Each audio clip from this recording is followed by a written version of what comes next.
Hi friends, Assalamu alaikum. Welcome to Zuha kitchen.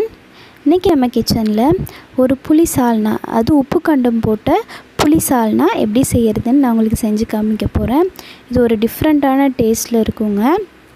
நிறைய பேர் இது அவ்வளவா செய்ய மாட்டாங்க. இது எப்படி செய்யறதுன்னு நான் உங்களுக்கு செஞ்சு காமிக்க போறேன். நம்ம கிச்சனை ஃபர்ஸ்ட் டைம் பார்க்குறவங்க மறக்காம Subscribe பண்ணிடுங்க. இப்போ வாங்க இது எப்படி செய்யறதுன்னு பார்க்கலாம். இதுக்கு வந்து நான் உப்பு கண்டம், இந்த உப்பு கண்ட ரெசிபி ஆல்ரெடி நான் அப்லோட் பண்ணியிருக்கேன். அதோட லிங்க்கை வந்து டிஸ்கிரிப்ஷனில் கொடுக்குறேன்.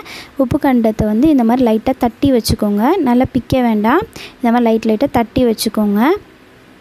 இப்போ வந்து ஒரு பேனில் வந்து நான் நல்லெண்ணெய் சேர்த்துக்கிறேன். 1 ஸ்பூன் வெந்தயம், 1 ஸ்பூன் சீரகம், இதில் நல்லா பொரிய விட்டுடலாம். கொஞ்சமாக கருவேப்பிலை, 2 பச்சை மிளகாய் சேர்த்துடலாம்.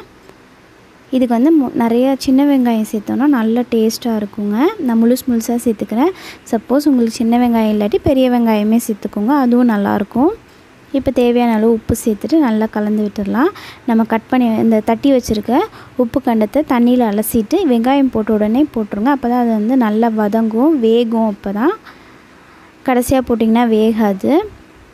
இதை நல்லா வதங்கட்டும்.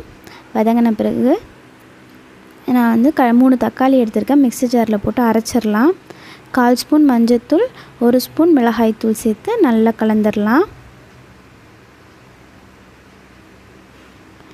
இப்போ நம்ம அரைச்சி வச்சுருக்க அந்த தக்காளி பேஸ்ட்டையும் சேர்த்து மிக்ஸ் பண்ணி விட்டுடலாம். இதுக்கு தேவையான அளவு தண்ணி ஊற்றிட்டு நல்லா கொதிக்க விடுங்க. அந்த பச்சை வாசம் போகிற வரைக்கும் கொதிக்க விட்டுடலாம்.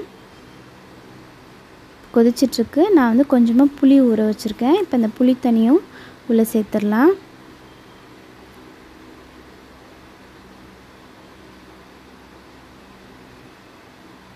இப்போ இதுக்கு தண்ணி கொஞ்சமாக நான் சேர்த்துக்கிறேன்.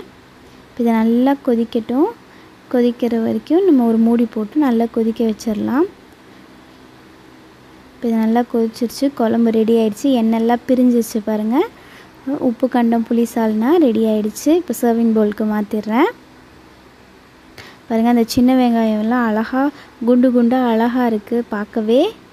இந்த ரெசிபி வந்து ஒரு டிஃப்ரெண்ட்டான டேஸ்ட்டில் இருக்கும். கண்டிப்பாக ட்ரை பண்ணி பாருங்கள். இதுக்கு வந்து வெந்தய சாப்பாட்டோடு வச்சு சாப்பிட்டோம்னா அவ்வளோ டேஸ்ட்டாக இருக்கும். நான் அந்த ரெசிபியும் அப்லோட் பண்ணியிருக்கேன். அதையும் டிஸ்கிரிப்ஷனில் கொடுக்குறேன். ட்ரை பண்ணி பாருங்கள். எப்படி வந்துச்சுன்னு கமெண்ட் பண்ணுங்கள். உங்கள் ஃப்ரெண்ட்ஸ்க்கு எல்லாத்துக்குமே ஷேர் பண்ணுங்கள். மறக்காமல் நம்ம Zuha கிச்சனை Subscribe பண்ணிவிடுங்க. பாய். தேங்க்யூ.